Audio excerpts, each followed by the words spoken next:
Nice little ride you got here. Let me guess. Day rental, couple $100 and you feel like a superstar? It's mine. Yours, huh? Right. Plate still warm? You just pick it up from the valet or did they give you a discount since you said you were a I rapper? own it. Paperwork's in the glove box. Officer Derek Thompson had been with the Metro Police Department for 12 years when he decided to mock the wrong person at exactly the wrong time, a decision that would destroy his career in less than 72 hours. He was 38 years old, experienced enough to understand the power of social media, but apparently convinced that his badge made him untouchable.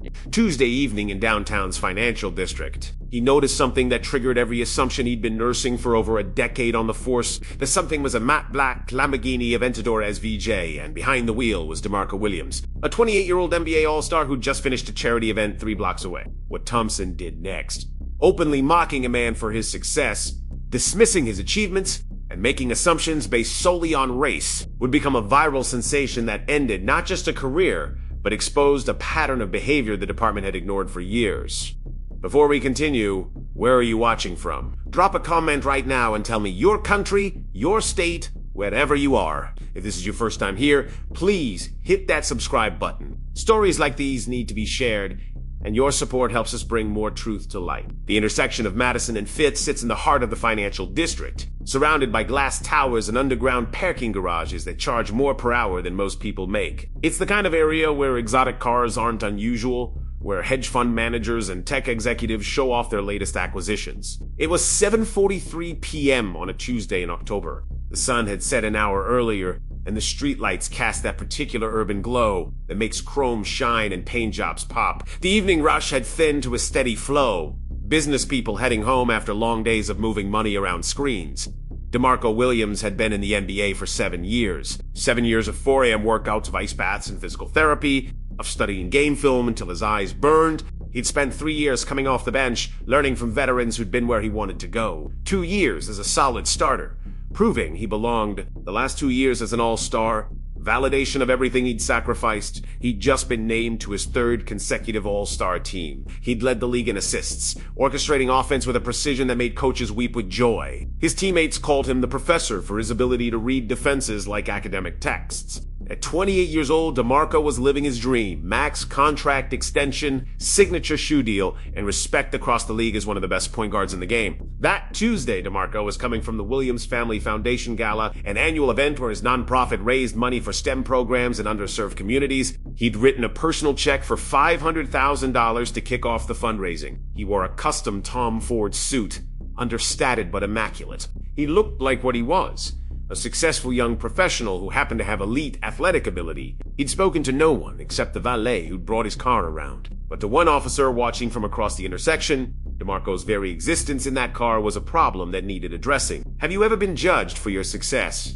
Type yes or no in the comments. The traffic light at Madison and Fifth turned red. DeMarco brought the Lamborghini to a smooth stop, the engine purring with barely contained power. He was thinking about the gala, about the kids who'd spoken about their robotics programs, their coding camps, their dreams of becoming engineers. That's when he noticed the police cruiser pull up beside him. The officer inside was staring, not the casual glance of someone admiring an expensive car, but the focused attention of someone who'd made a decision. Officer Derek Thompson had been with Metro PD for 12 years. In that time, he'd accumulated a record that painted a clear picture to anyone willing to look.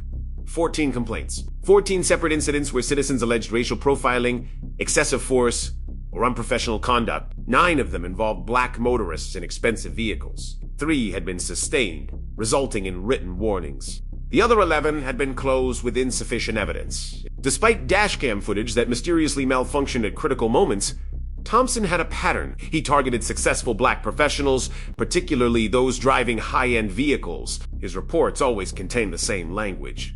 Suspicious behavior. Nervos de menor inability to adequately explain presence in area. Software engineer in a Tesla Model S pulled over 4 times in 2 months. A surgeon in a Porsche 911 stopped for weaving despite dashcam showing perfect lane discipline. A real estate developer in a Mercedes G-Wagon questioned for 20 minutes about drug connections. The pattern was documented. The complaints were filed. But somehow, Thompson remained on patrol. His supervisors noted that he was proactive and results-oriented even as they acknowledged his occasional boundary issues. But those acknowledgments never translated into real consequences. When Thompson saw the black Lamborghini at that red light, his mind immediately constructed a narrative. Drug dealer, rapper, athlete who didn't deserve that success, someone who needed to be put in their place. The light remained red. Thompson rolled down his passenger window. DeMarco, sensing the attention, glanced over. Thompson was smiling, but it wasn't friendly. "Nice car," Thompson called out, his tone carrying that particular edge that says the opposite of the words. DeMarco nodded politely. "Thank you, officer, must be nice," Thompson continued, riding around in a car worth more than most people's houses. "What do you do, play basketball or something?" The assumption hung in the air. Not businessman, not entrepreneur, not any of a dozen professions that could afford such a vehicle, Bascobar do. "Actually," DeMarco replied calmly. Thompson's smile widened. "Of course you do. Probably think you're real special, don't you? Big man in your little car? Just heading home, officer." "Is there a problem?" "Problem? Why would there be a problem? Can't a cop admire?" Thompson paused, his tone dripping condescension. "Baller's ride." 2 cars behind DeMarco. Someone recognized the scene unfolding. Marcus Chun, a tech worker heading home, saw the officer leaning out of his window, saw the Lamborghini, sensed the tension. He pulled out his phone and started recording. "Tell me something," Thompson continued. "Apparently oblivious to the growing audience, you think that car makes you better than everyone else? Think that money means you own these streets? No. See, just trying to get home. Home, right? Where's home for someone like you? Let me guess. Bought yourself a big mansion. Probably can't even spell mortgage." DeMarco felt the familiar burn of anger but kept it controlled. "Officer, have I violated any traffic laws?" Thompson ignored the question. "You know what your problem is? You got a little money, a little fame, and you forget where you came from. Forget that there are real people out here, working real jobs, keeping these streets safe while you play games."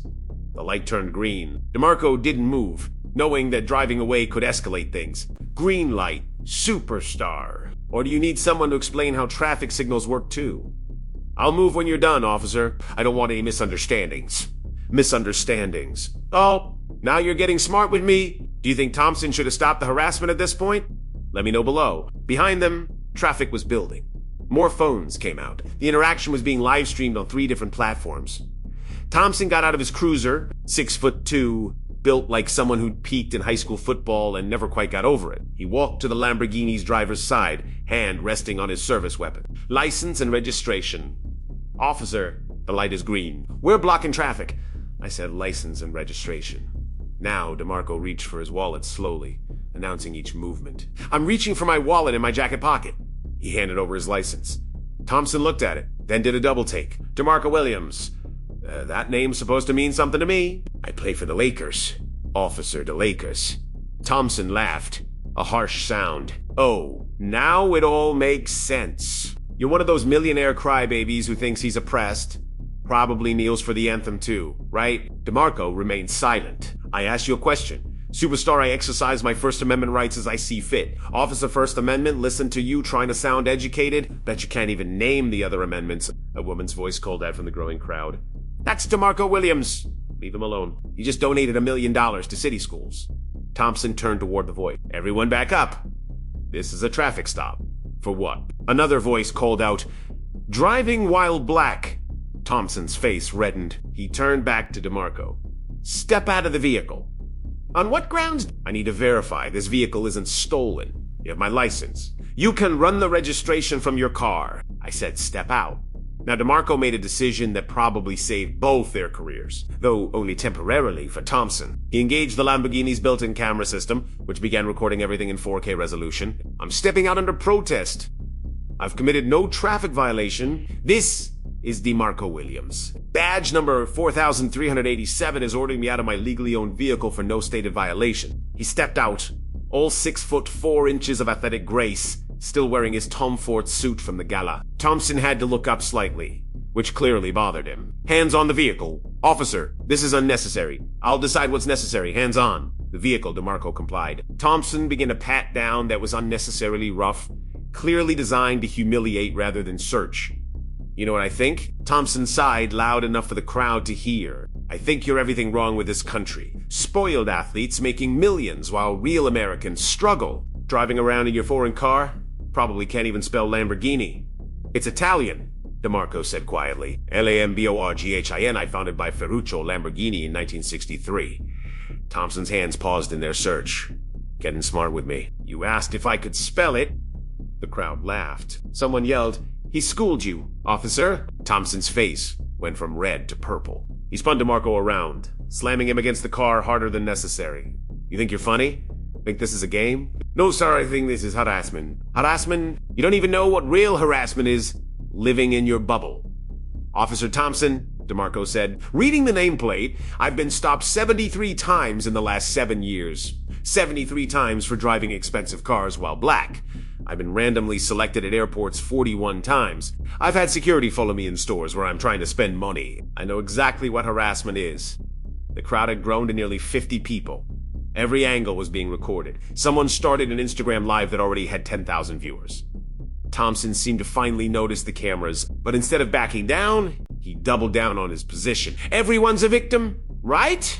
Poor millionaire athlete getting hassled by the mean cop. You probably tweet about this stuff. Get your followers all riled up. I don't need to tweet about it, officer. Your behavior speaks for itself. My behavior. I'm doing my job.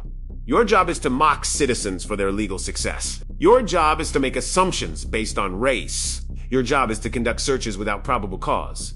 Probable cause, you want probable cause. You're driving a $500,000 car in a business district after hours. After 7 p.m. is after hours. In a district full of restaurants and hotels. Someone in the crowd yelled. He just left the charity gala. He donated $1 million. Thompson turned toward the crowd. Everyone back up or you'll be arrested for obstruction. A voice called back. Obstruct what? You haven't even stated a crime. Should officers face termination for conducting stops with no legal basis? Drop your answer. Thompson was spiraling. Every cop knows the moment when a situation is slipping away. He had two choices. De-escalate and retreat, or double down and hope his badge would protect him. He chose wrong. You know what? I think I smell marijuana. The crowd erupted. Liar? He doesn't even smoke. This is BS. DeMarco actually laughed. A sound of pure disbelief. Officer, I'm subject to random drug testing by the NBA. I haven't even had a drink in 3 years. You know, you're being recorded, right? I don't care about your cameras. I smell what I smell. Then test me. Right now, blood, urine, breathalyzer, whatever you want. But when it comes back clean, we're going to have a conversation about false arrest. Thompson hesitated. He knew he'd crossed a line, but backing down now felt like admitting fault. That's when another voice cut through the tension. Officer Thompson, what exactly are you doing? Sergeant Michelle Rodriguez had arrived. 15-year veteran, known for running a tight ship and taking no nonsense from anyone, badge or no badge. Sarge, I've got to stop here. I can see that. What's the violation? Suspicious vehicle. Suspicious how? It's a Lamborghini in the financial district after hours. Rodriguez looked at him like he'd grown a second head. Are you serious right now? Do you see the crowd? Do you see the phones? She turned to DeMarco. Sir, I apologize. Are you hurt? No, Mom. Just humiliated. May I see your license? DeMarco handed it over. Rodriguez's eyes widened slightly. Mr. Williams, I'm a huge Lakers fan. My daughter has your poster on her wall. She turned to Thompson, her voice dropping to something arctic. You detained DeMarco Williams. The DeMarco Williams, who just donated how much to city schools. I didn't know who he was. You didn't know? Or you didn't care? Never mind. Don't answer that. Mr. Williams, you're free to go. Officer Thompson, my vehicle. Now, Thompson started to protest. Sarge, now. Thompson, unless you want to have this conversation in front of him. She gestured to the phones. About 1 million viewers. Within 18 hours, the videos have been viewed over 50 million times. The headlines wrote themselves, LAPD officer mocks NBA star during racist traffic stop. Can't even spell Lamborghini. Cop's career-ending harassment caught on video. DeMarco Williams humiliated by officer who smelled marijuana that didn't exist. The outrage was immediate and overwhelming. The Lakers organization released a statement condemning the treatment of their player. The NBA Players Association called for a full investigation. Even the mayor weighed in, calling the incident unacceptable and contrary to everything our city stands for. Officer Thompson was placed on administrative leave within 6 hours, but that was just the beginning. The video showed everything: the mocking tone, the false claim about marijuana, the unnecessary roughness, the clear bias in assuming a black man in an expensive car must be doing something wrong. But what really sealed Thompson's fate was what happened when journalists started digging into his past. Within 6 hours, The pattern became undeniable. 14 previous complaints, 9 involving black drivers in expensive cars. Local news ran a segment interviewing 3 of Thompson's previous victims, all successful professionals who'd been harassed for the crime of achieving success, while black Doc Kenneth Washington, the surgeon with a Porsche. He asked me if I was a drug dealer 5 times. I showed him my hospital ID, and he said it was probably fake Maria Rodriguez. The software engineer, he made me sit on the curb for 40 minutes while he verified that I actually worked at Google. In the rain. James Patterson, a real estate developer. He told me people like me were ruining the neighborhood. I literally developed half the buildings on that street. The pattern was clear, documented, and now very, very public. Civil rights attorneys contacted DeMarco within hours. This wasn't just a bad stop. This was a pattern of civil rights violations, documented on video, with a clear record of similar behavior. The lawsuit was filed within a week. It named Officer Thompson individually and the Metro Police Department for failure to supervise. The claims were extensive violation of Fourth Amendment rights against unreasonable search and seizure, false imprisonment, violation of First Amendment rights to free speech, intentional infliction of emotional distress, violation of equal protection under the 14th Amendment, negligent retention and supervision by the department. The city's attorneys reviewed the evidence, the video, Thompson's history, the previous complaints, the pattern of targeting successful black drivers. Their conclusion was swift. Settle immediately. The city settled for $8.7 million within 3 weeks. DeMarco announced he was donating every penny to expand his foundation's STEM programs. This isn't about money, he said at the press conference. It's about accountability. Officer Thompson was terminated for days after the incident. The termination letter was specific. Your conduct violated numerous department policies and displayed a pattern of racial bias incompatible with public service. Your false claim of detecting marijuana, made solely to justify an illegal detention, constitutes conduct unbecoming an officer. Your mockery of a citizen's success based on racial stereotypes has brought disrepute to this department. Thompson's name was entered into the California Post database, effectively ending any chance of working in law enforcement again. His career was over at 38 years old. The Metro Police Department faced a reckoning. How had Thompson survived 14 complaints? Why did it take a viral video of him harassing a celebrity to finally act? The Department of Justice opened a pattern and practiced investigation. Their preliminary findings were damning. Complaints against officers for racial profiling were routinely downgraded or dismissed. The department had no meaningful early warning system for problem officers. Supervisors consistently rated officers as satisfactory despite multiple sustained complaints. Body camera footage was routinely lost or corrupted in cases involving complaints. The department's training on implicit bias and constitutional policing was outdated and ineffective. Within 3 months, the department announced sweeping reforms. All complaints would be reviewed by an independent civilian oversight board. Officers with 3 or more complaints would undergo mandatory retraining and counseling. Body camera footage would be automatically uploaded to cloud storage to prevent tampering. New training modules on implicit bias and constitutional policing would be mandatory. Supervisors who failed to act on patterns of misconduct would face discipline. A new early warning system would flag officers showing patterns of biased policing. DeMarco testified before the city council. His words were measured but powerful. I'm fortunate. I have resources, a platform, and millions of fans who demanded justice. But what about the teacher who gets stopped every week? The nurse who's late to work because an officer needs to verify her car isn't stolen? The small business owner who gets harassed for parking in his own lot? He paused, letting the weight of his words settle. Officer Thompson didn't see a 3-time All-Star. He didn't see someone who'd worked since age 5 to master his craft. He didn't see the son of 2 teachers who emphasized education. He didn't see the man who runs 5 basketball camps for underprivileged kids every summer. He saw a black man in a nice car and decided I didn't deserve it. Should racial profiling and traffic stops trigger automatic termination? Drop your answer. This wasn't just about one officer mocking one athlete. This was about a system that allowed Derek Thompson to survive 14 complaints because his supervisors valued proactive policing over constitutional rights. DeMarco had everything that should have protected him from harassment, fame, wealth, a spotless record, and cameras everywhere. He was wearing a designer suit, driving a legally registered vehicle, breaking no laws. And none of it mattered, because Thompson saw race first and humanity never. In his mind, success plus blackness equaled suspicion. A Lamborghini with a black driver couldn't be legitimate. It had to be drugs, or sports, or entertainment. Something that fit his narrow view of who deserves wealth. This is how bias operates with a badge. It's the extra scrutiny for existing, The assumptions that success must be illegitimate. The mockery that says you don't belong, no matter what you've achieved. The false claims when the initial bias isn't enough. It's I smell marijuana when what you really smell is your own prejudice. It's suspicious vehicle when what's suspicious is a worldview that can't accept black excellence. It's verified this isn't stolen when what you're really trying to steal is dignity. And when that bias is backed by a badge, a gun, and qualified immunity, it doesn't just hurt individuals. It sends a message. No amount of success will make you equal in our eyes. Thompson's career is over. That's justice. The city paid $8.7 million. That's accountability. The department implemented reforms.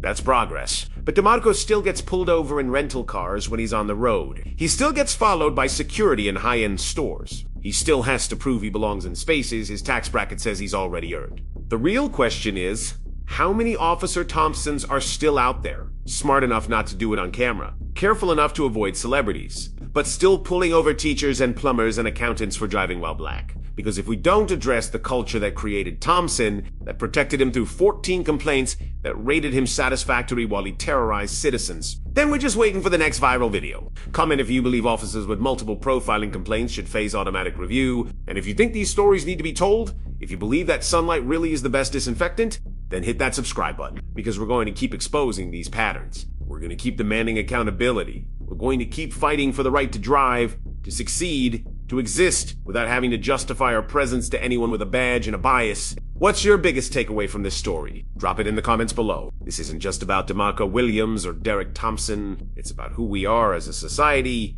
and whether we're willing to accept that a badge should come with accountability, not impunity. See you in the next one.